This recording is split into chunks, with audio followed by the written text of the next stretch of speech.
Bueno, hola a todos. Vamos hoy con un vídeo de la Constitución y vamos a ver dos figuras que son súper importantes para cualquier opositor, la verdad, que son los decretos legislativos o reales decretos legislativos y los decretos ley o real decreto ley. Bueno, o sea, lo que son las disposiciones del Ejecutivo con fuerza de ley. Dos figuras que conviene mucho manejar. Vale, aquí vamos a ver los artículos 82 y 86, que es donde encontramos la regulación principal. Vale, hay algún otro artículo que comentan algunas cosas, pero lo básico, lo que tenemos en estos dos artículos. El 82 para los decretos legislativos, el 86 para el decreto ley. Vale, entonces lo dicho, lo que vamos a ver aquí son disposiciones del Ejecutivo con fuerza de ley. O sea, normas que aprueba el gobierno, pero que tienen rango de ley. ¿Vale? Entonces, aquí si más o menos manejáis un poco el ordenamiento jurídico, sabréis que normalmente las normas que aprueba el gobierno, las normas que aprueba el Ejecutivo, son normas de rango reglamentario. Se llamarán decretos, se llamarán órdenes, en función de quién la está aprobando, pero suelen ser normas de rango reglamentario. Y sin embargo aquí nos encontramos ante dos figuras, ante dos normas, que están siendo aprobadas por el gobierno, por el Ejecutivo, pero que no tienen rango reglamentario, sino que están por encima, que tienen ese rango de ley. Vale, es cierto que ambas figuras tienen una nota común. Bueno, aparte de lo que son aprobadas por el Ejecutivo y tienen fuerza de ley, que eso ya va implícito, es cierto que en ambas figuras, de una forma u otra, el Poder Legislativo participa.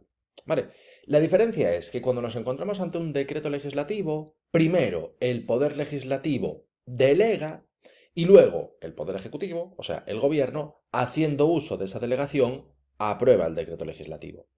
Y sin embargo, cuando es un decreto ley ocurre al revés. Primero, el Poder Ejecutivo, o sea, el Gobierno, aprueba el decreto ley y luego lo remite al Poder Legislativo para que éste lo valide.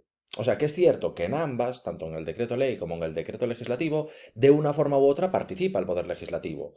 Cuando es un decreto legislativo, participa primero, o sea, Poder Legislativo delega y luego Poder Ejecutivo, haciendo uso de la delegación, aprueba la norma, y cuando es un decreto ley al revés, primero el Gobierno, el Ejecutivo, aprueba la norma y luego el Poder Legislativo la valida. ¿Vale? Pero es cierto que en ambas figuras, de una forma u otra, antes o después, participa el Poder Legislativo. ¿Vale? Eso a nivel conceptual.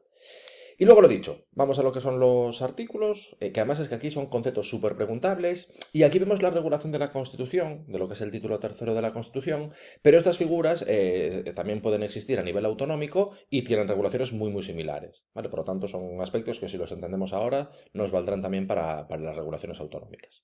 Entonces, lo dicho, artículo 82, reales decretos legislativos, lo que os comentaba, cuando es el real decreto legislativo, el Poder Legislativo delega y habilita al Ejecutivo, o sea, al Gobierno, para que dicte la norma con rango de ley. Y eso es básicamente lo que nos dicen en el punto primero. Las Cortes Generales podrán delegar en el Gobierno la potestad de dictar normas con rango de ley. Cortes Generales, o sea, Poder Legislativo, delegan en el Gobierno, o sea, en el Poder Ejecutivo, esa potestad para dictar normas con rango de ley. Nos meten una limitación, que es bastante lógica, que es que no pueden afectar a materias que se tengan que regular por ley orgánica. Nos dicen, no pueden afectar a materias incluidas en el artículo anterior, que son las que se tienen que regular por ley orgánica. A ver, lógico, si existe una reserva de ley orgánica, si una materia tiene que ser regulada sí o sí por ley orgánica, porque así lo establece la Constitución, pues lógicamente no podrá ser regulada a través de un decreto legislativo. Algo bastante razonable. Y luego, punto segundo, este es quizá el más preguntable, y aquí, vemos ahora, os explico por supuesto, pero aquí ya lo primero que tenéis que hacer es una asociación en la cabeza, una memorización clara, que es ley de bases, texto articulado, ley ordinaria, texto refundido. Esa asociación es clave, porque es una pregunta que se hace de forma reiterada. Ley de bases, texto articulado, ley ordinaria, texto refundido. Hay que tenerlo meridianamente claro.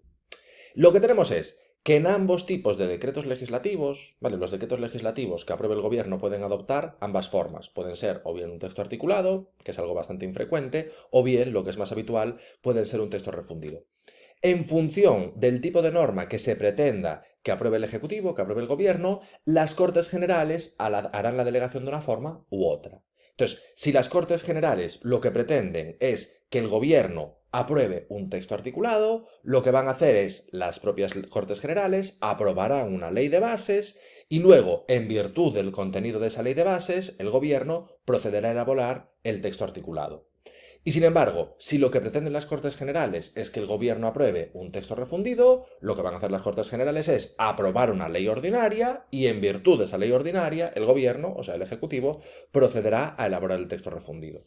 Entonces, lo dicho, las formas que pueden adoptar los decretos legislativos, dos, primero texto articulado, segundo texto refundido, y en función de la forma que se pretenda que apruebe el decreto legislativo, pues la delegación se va a hacer de una forma u otra. Si pretendemos, desde las Cortes Generales, si pretenden que se haga un texto articulado, las Cortes van a aprobar una ley de bases y luego el Gobierno va a aprobar el texto articulado, y si las Cortes lo que pretenden es que el Gobierno haga un texto refundido, pues las Cortes aprueban una ley ordinaria y luego el Gobierno aprueba el texto refundido.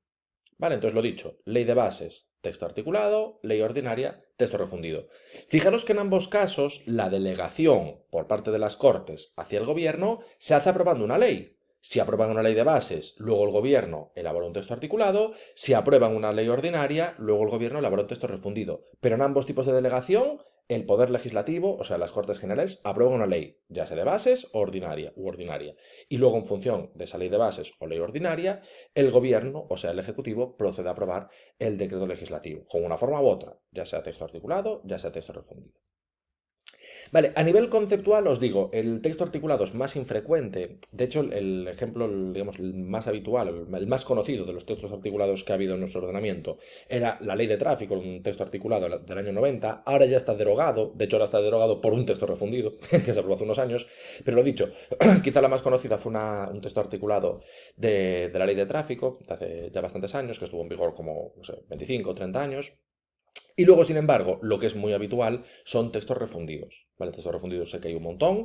Sin ir más lejos, uno que forma parte de mogollón de oposiciones, de hecho es rara la oposición en la que no entra, que es la ley de discapacidad. El texto refundido de la ley de discapacidad efectivamente es un texto refundido del año 2013. ¿Vale? Entonces, lo de los textos articulados más infrecuente, sin duda alguna, lo más habitual, los textos refundidos. ¿Y cuál es la diferencia fundamental? Ahora vemos un poco la regulación. Pero la diferencia fundamental es que cuando se elabora por parte del Gobierno un texto articulado, digamos que partes de la nada. O sea, las Cortes Generales aprueban una ley de bases, en esa ley de bases le dan unas directrices sobre cómo elaborar el texto articulado, pero se parte de la nada, o sea, no hay ninguna regulación previa. Se hace una ley de bases, te dan unas directrices y luego el Gobierno procede a construir, partiendo de cero, el texto articulado. Sin embargo, cuando lo que se hace es refundir, cuando lo que se hace es aprobar un texto refundido, lo que tenemos es que en un ámbito determinado, en un ámbito material determinado, había varias normas. Lo que pasa es que eran normas que se fueron haciendo pues probablemente en momentos diferentes del tiempo, que hacían que hubiera una regulación pues bastante deslavazada, poco armónica, y para darle forma a esa regulación se fusionan, se refunden todas esas normas en un único texto legal. O sea que cuando lo que se hace es un texto refundido, partimos de varias normas que había previamente y se fusionan, se refunden en un único texto legal para darle un poco de forma a esa regulación. Entonces, a nivel conceptual es eso, que el texto articulado como que lo haces partiendo de cero, teniendo en cuenta las directrices que se establecen en la ley de bases, pero partiendo de cero, y sin embargo, cuando se hace un texto refundido, tienes muchas normas y lo que haces es fusionar, darle forma a esas normas, refundiéndolas en un único texto legal. ¿Vale? Es un poco la lógica detrás de ambas figuras. Y lo dicho, los textos articulados poco habituales, los textos refundidos mucho más habituales. Vale, luego el punto 3 nos dice, bueno, unas cosas que son interesantes, pero que luego en cierta medida se convierte en redundante. Y ahora entenderéis el porqué. Nos dicen, la delegación legislativa se otorga al gobierno de forma expresa para materia concreta y con fijación del plazo para su ejercicio. Vale, lo de que se hace de forma expresa, a ver, yo creo que es evidente, porque nos están diciendo que la delegación se hace a través de una ley de bases cuando se pretende que el gobierno apruebe un texto articulado y a través de una ley ordinaria cuando se pretende que el gobierno apruebe un texto refundido. O sea, lo de que se hace de forma expresa está claro porque las Cortes Generales tienen que aprobar una ley, ya sea una ley de bases o una ley ordinaria, pero las Cortes Generales, para hacer la delegación legislativa, tienen que aprobar una ley. ¿Qué hay más expreso que aprobar una ley? Yo pienso que pocas cosas. Por lo tanto, evidentemente, se hace de forma expresa. Eso está bastante claro. Y luego vale, lo de que es para materia concreta y con fijación del plazo para su ejercicio. Bien, pero lo de la forma expresa yo creo que es algo que resulta bastante evidente. Luego nos dicen, se agota la delegación por el uso que hace el gobierno de la misma. ¿Cómo utiliza el gobierno esa delegación? Aprobando la norma. Por lo tanto, se agota por el uso que hace el gobierno de la misma mediante la publicación de la norma correspondiente. En el momento en el que el gobierno aprueba el texto articulado y lo publica, o aprueba el texto refundido y lo publica, se entiende agotada esa delegación. No se puede luego hacer otro texto articulado sobre lo mismo o hacer otro texto refundido sobre lo mismo. Lógico por otra parte, porque se entiende que tiene ese carácter finalista la delegación legislativa. Y luego, otra cosa que es redundante, lo que viene a continuación. Te dicen, no puede entenderse concedida de modo implícito o por tiempo indeterminado. Y digo yo, hombre, evidentemente, me acabas de decir al principio que hay que hacerlo de forma expresa y con fijación del plazo para su ejercicio, pues evidentemente, si tiene que ser expreso, no puede ser implícito, y si hay un plazo para su ejercicio, no puede entenderse por tiempo indeterminado. Por lo tanto, nuevamente redundante. Vale, por lo tanto, yo pienso que este punto, el punto tercero del artículo 82, pues en cierta medida repetitivo. Pero bueno, está así escrito y así nos lo tenemos que aprender.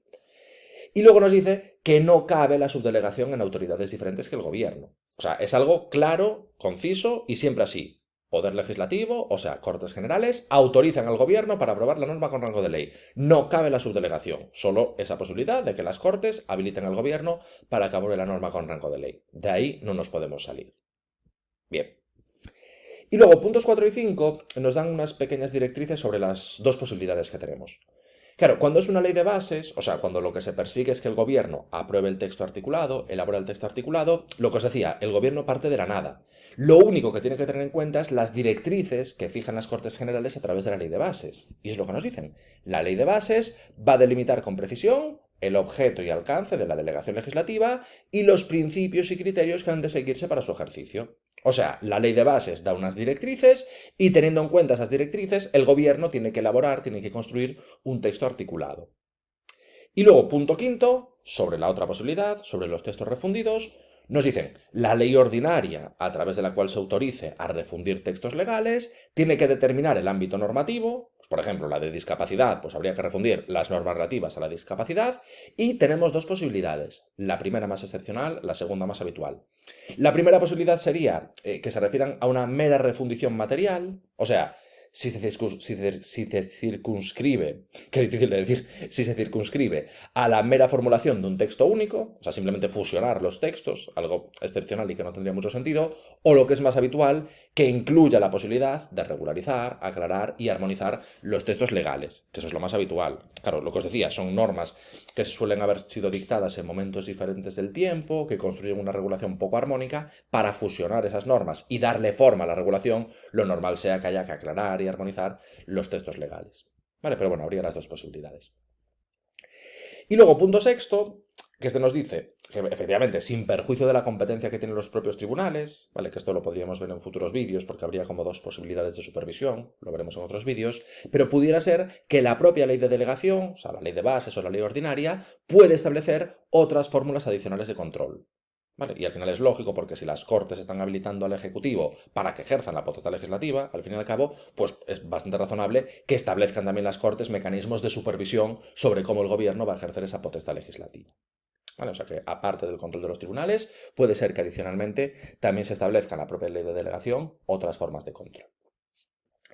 ¿Vale? Y esto por los decretos legislativos. Y luego, sobre el decreto ley, vemos la regulación, pero os digo ya de antemano que es una figura que está total y absolutamente pervertida por todos los gobiernos que ha habido históricamente, independientemente del signo político, figura que ha sido pervirtiendo de forma sistemática, y lo que se pervierte es justo la primera frase, porque nos dicen decretos ley, en principio, en casos de extraordinaria y urgente necesidad. Eso es lo que nos dice la Constitución, eso es lo que nos tenemos que aprender. Extraordinaria y urgente necesidad. El gobierno puede aprobar esas disposiciones legislativas provisionales que se llaman decreto ley y tenemos ciertas materias que conviene saberse que no podrán ser nunca reguladas a través de decreto ley. Instituciones básicas del Estado, derechos, deberes y libertades del título primero, régimen de comunidades autónomas y derecho electoral general. Estas cuatro conviene memorizarlas. Y luego lo dicho, el gobierno aprueba el decreto ley y luego lo tiene que remitir al Poder Legislativo, en concreto al Congreso, para que lo valide. O sea, que quien valida el decreto ley es el Congreso. Súper preguntable eso. Y luego también súper preguntable el plazo del que dispondría para validarlo, en los 30 días siguientes a la promulgación. En ese plazo, el Congreso tiene que decidir si lo convalida o si lo deroga. El procedimiento concreto se regula en el reglamento. Pero lo dicho, que lo valida el Congreso y que el plazo son 30 días, súper preguntable. O sea, el gobierno lo aprueba y en los 30 días siguientes lo tiene que remitir al Congreso para que el Congreso decida si se mantiene el contenido de ese decreto ley o pierde su vigencia. Y luego, punto tercero, nos dicen además que durante este plazo, durante esos 30 días, pudiera ser que las Cortes Generales decidan tramitarlo como un proyecto de ley por el procedimiento de urgencia. Vale, pero del decreto ley, lo más importante, extraordinaria y urgente necesidad, las cuatro materias que no se pueden regular y luego que lo valida el Congreso en los 30 días siguientes a la promulgación. Vale, eso es lo fundamental y lo más preguntable. Y hasta aquí las disposiciones del Ejecutivo con fuerza de ley.